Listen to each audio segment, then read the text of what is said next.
What's happening, financial coaches? It's Pete here. Want to read to you another chapter from my book here, Be Discovered: How to Market Your Financial Coaching Business. This is chapter 7 called Selling is Easy, But.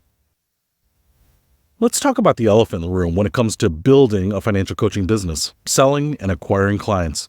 I hear it all the time. Selling is so hard. I can't get enough clients. But here's the thing. I think we're mixing up a few different concepts here. Selling itself isn't necessarily the problem. If you believe in what you're offering and you know it provides real value, selling can be pretty natural. Think about it. When was the last time you raved about a delicious meal that was cheap and easy to make? Guess what? You were selling. When we are genuinely inspired and convinced about something, we can't help but share with others. So if selling itself isn't the issue, what is? There are two big challenges: getting enough opportunities to sell and generating enough income to support your lifestyle. Let's break it down. First, you need to get your offer in front of enough people. We've got to fill that funnel with folks who might be interested in what you're serving up. That means making people aware of what you do, sharing the benefits, and digging to find the ones ready to take the next step and potentially pay for your expertise.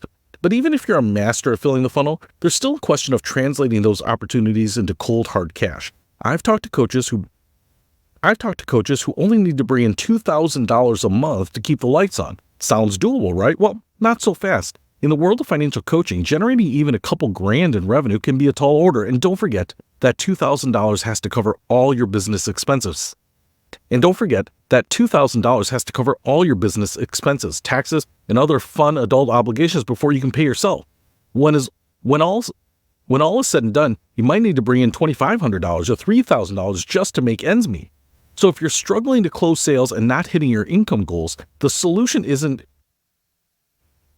to beat yourself up about your selling skill.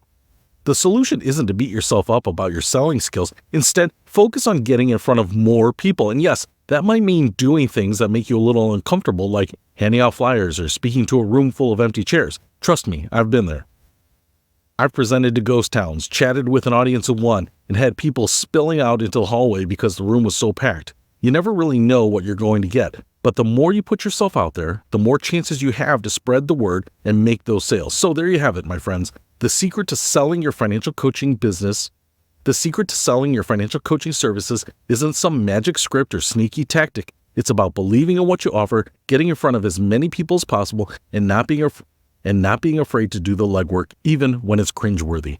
So basically all I'm saying here is that I hear people say that I've got everything set up and I'm out there talking to people and, convincing them to work with me is so hard. And, I get it. Some people are maybe more natural born sellers than others. Some people are a little bit more convincing or charismatic or motivational than some people, right? So some people just have that skill. a little bit more than others. But if you think about the times when you have been just fired up about something, we had dinner recently with a couple of friends of ours, and we were just talking about movies that we'd seen. Hey, this was awesome on Amazon Prime. This show was great on Netflix. This movie was fantastic on the Roku channel, whatever it is, right? And you're telling people about it, and they're so involved, and they're so convinced that, and they are so happy with it, and they are convincing you that you could be happy with it, and you're not trying to push people.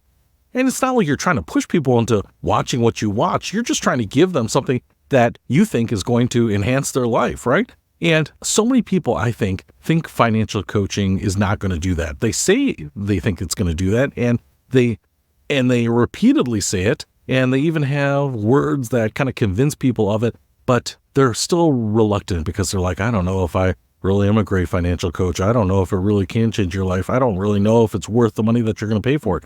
And so when you have those lingering doubts in your mind, it can be hard to sell. Now, if you don't have those and you still if you don't have those doubts and you still are convincingly pushing for financial coaching, you just might not have enough people. And that's the point I wanted to make here, is that you need to get in front of more people, and the rest of the book is just about that. So if you want to expand your financial coaching business, I would highly recommend picking up this book, Be Discovered: How to Market Your Financial Coaching Business. I'll put a link to it in the description. I'll see you later.